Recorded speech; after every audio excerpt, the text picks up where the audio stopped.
빙수는 이제 우리들의 여름 보양식이 되었습니다. 이유가 뭘까요? 빙수 시장이 뜨겁습니다. 오늘은 빙수가 한국 사람들이 가장 사랑하는 여름 음식이 된 사연을 알아보겠습니다.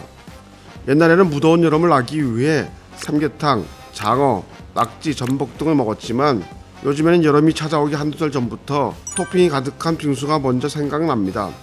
예전에 빙수는 갈아낸 얼음 위에 미숫가루나 팥을 조금 더하고 추가로 과일 정도를 올려 먹었지만 요즘의 빙수는 우유를 베이스로 한 눈꽃 빙수가 대부분이고 토핑은 셀 수 없이 많죠. 우유와 얼음이 섞인 빙수는 시원하기만 한 게 아니라 식감도 부드럽고 감칠맛이 넘쳐납니다. 2013년에 사계절 빙수 전문 카페를 개방한 설빙을 시작으로 빙수 전문점이 앞다퉈 문을 열면서 빙수 시장의 판이 커졌습니다. 2018년 3천억 원, 2019년 4천억 원, 2020년 5천억 원대로 커지고 있는 빙수 시장은 말 그대로 폭발적인 성장세를 이어가고 있습니다. 빙수 대중화를 이끈 설빙에 의하면 인절미 설빙의 판매량이 2,500만 개를 돌파했다고 합니다. 이는 하루 1,500개, 1분에 7.3그릇이 팔렸다는 말이고 판매된 빙수 그릇을 쭉 나열하면 서울에서 부산까지 무려 10번 넘게 왔다 갔다 할 수 있는 거리입니다. 빙수가 이제는 단순히 시원한 음식을 넘어 다양한 토핑이 더해진 디저트의 대명사가 된 것이죠. 그런데 빙수는 도대체 언제부터 먹었을까요? 11세기 송나라 기록에 복날이면 황제가 조종대 신에게 밀사병을 하사했다는 기록이 나옵니다. 밀사병은 오늘날의 팥빙수입니다.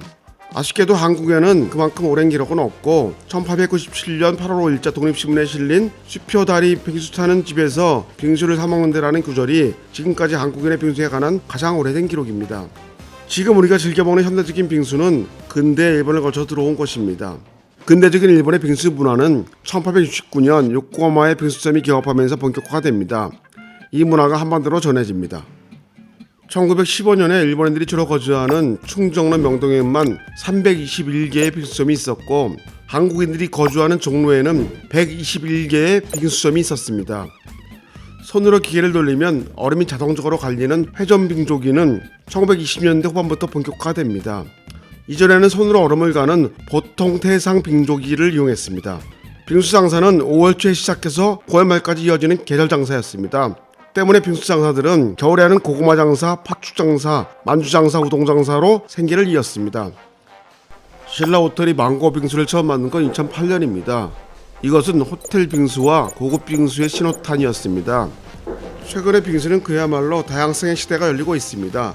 7만 원이 넘는 빙수에 소주 빙수, 막걸리 빙수 같은 술 빙수, 수박을 이용해 만든 해장 빙수, 3,000원대의 볶고 빙수까지 빙수의 인기는 나이를 분분하고 전 세대로 확산되고 있습니다. 유명 빵집을 찾아다니는 빵지 순례처럼 맛있는 빙수를 찾아다니는 빙수 순례들도 생겨났습니다. 또한 호텔에서 판매하는 프리미엄 빙수를 즐기며 더위를 떨치는 빙카스란 문화도 생겼습니다. 한국의 빙수문화의 가장 큰 특징은 비빔밥처럼 빙수 위에 얹힌 다양한 재료를 섞어서 먹는다는 점입니다. 비빔밥에서 알 수 있듯이 한국인은 먹거리 섞기에 능합니다.